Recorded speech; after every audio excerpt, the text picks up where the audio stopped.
जैन मत और वेदांत। बौद्ध मत की भांति जैन मत भी एक सुधारवादी आंदोलन के रूप में उदित हुआ। यह भी श्रमण धारा का एक प्रमुख घटक था। श्रमण का शाब्दिक अर्थ है त्याग, तप, श्रम आदि में आस्था रखने वाला भिक्षु या सन्यासी, जो भौतिक आसक्तियों से विमुख रहकर निष्काम सेवा और साधना से युक्त पावन जीवन जीता है।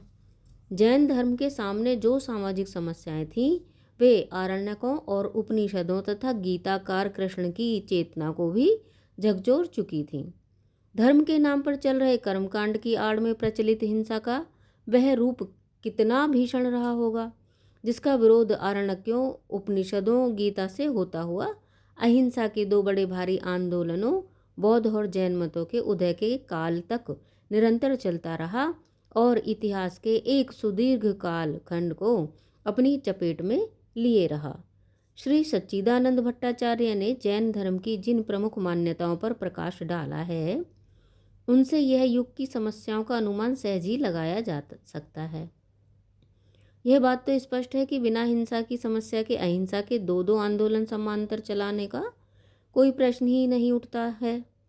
श्री भट्टाचार्य ने लिखा है, जैन धर्म में ब्राह्मण धर्म, सनातन धर्म के कर्म तथा पुनर्जन्म का सिद्धांत तो स्वीकार कर लिया गया है, परंतु वेदों को प्रमाण नहीं स्वीकार किया जाता, वर्ण भेद नहीं माना जाता और यज्ञ में पशुओं की बलि का विरोध किया जाता है। वह परमात्मा को इस जगत का कर्ता नहीं मानता।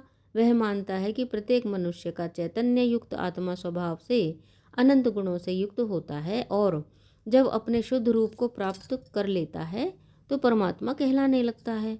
उपयुक्त उद्धरण में वेदों को प्रमाण न मानने तथा परमात्मा को जगत का कर्ता न मानने की बातों को छोड़कर शेष एक, कर्म और पुनर्जन्म का सिद्धांत, दो, वर्ण भेद को न मानना, यज्ञों में पशु बलि का विरोध, आत्मा का ही परमात्मा कहलाना वेदांत दर्शन के सर्वथा अनुरूप हैं। वर्ण भेद या किसी भी प्रकार के भेदभाव को उपनिषद तथा गीता में भी नकारा गया है। गीता में कहा गया है कि ज्ञानी जन विद्या और विनय से युक्त ब्राह्मण तथा गौ, हाथी, कुत्ते और चांडाल में भी समदर्शी होते हैं।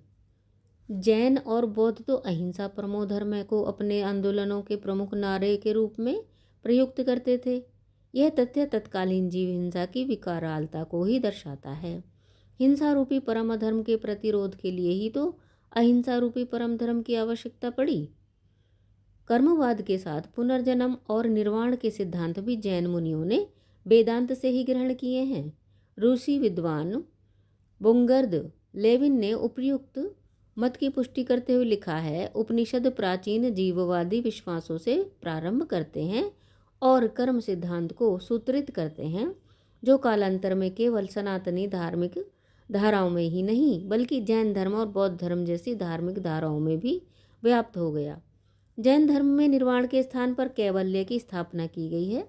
जैन धर्म में 24वें और अंतिम तीर्थंकर स्वामी महावीर के अनुसार मनुष्य निरंतर निर्माणाधीन, विकासशील और वर्धमान है, पूर्णता की ओर अग्रसर है।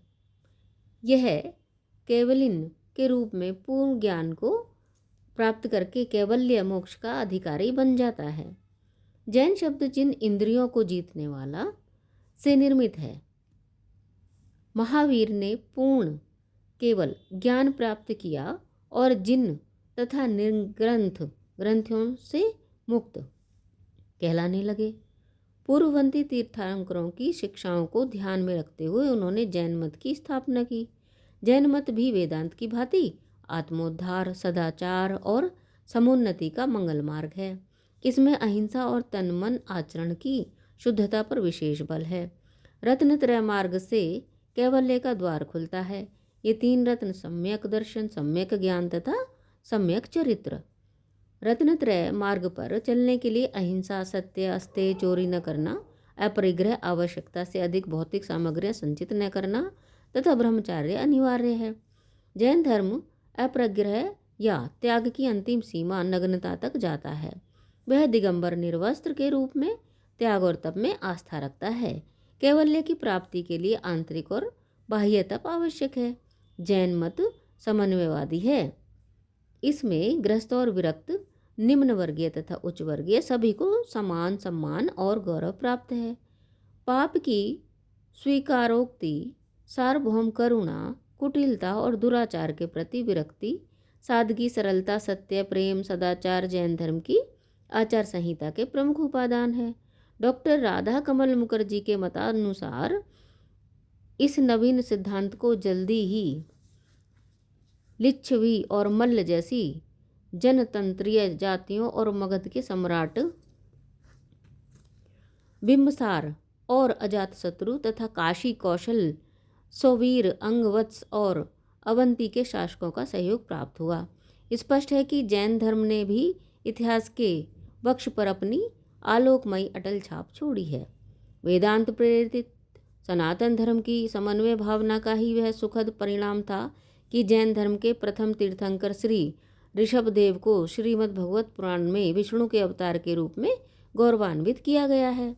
जैनों की समन्वय चेतना का ही यह कमाल है कि आज भी अनेक जैन परिवारों में ब्राह्मण ही पुरोहित का कार्य संपन्न करते हैं। जैन मत की सबसे बड़ी विजय यह है कि जहाँ उनका सहभागी बौद्ध धर्म 700 या 800 वर्षों के उपरांत ही सन्मार्ग से भटक गया, वहाँ जैन धर्म सदाचार की सनातन डगर पर अडिग रूप में डग रखता हुआ आज भी अपने गौरव में गंतव्य की ओर उन्मुख और अग्रसर है।